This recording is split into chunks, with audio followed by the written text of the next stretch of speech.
ముంబై మొత్తాన్ని గడగడలాడిన ఆ పార్టీ, ముంబై మొత్తాన్ని కనసైగల్లో ఉంచుకున్న ఆ పార్టీ చివరికి ఏదన్నా అయిందా? ఎందుకు ఇంత దిగజారిపై కిందికి పోయింది? ఎందుకు ఇంత దిగజారుతనంతో ఘోరమైన పతనానికి వచ్చింది? ఎందుకంటే ముఖ్యమంత్రి పదవి మీద ఉన్న ఆశ.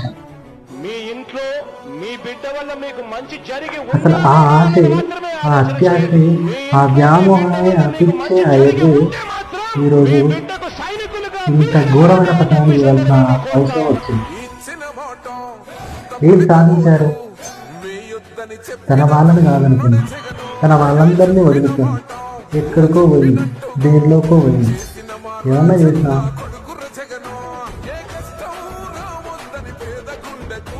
రాజకీయం చేయడం అంటే ఒకరి పర్సన్ కోసం, ఒక నాయకుడి కోసం, ఓన్లీ ఒకే ఒక పర్సన్ కోసం రాజకీయం చేయాలా?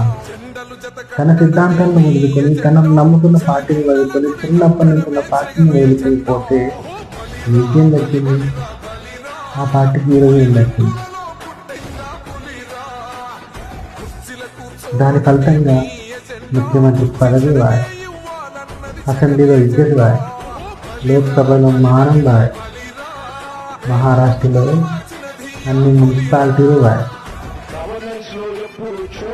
దీన్నే అంటారేమో నీళ్ళ వెలికి సాము చేయడం.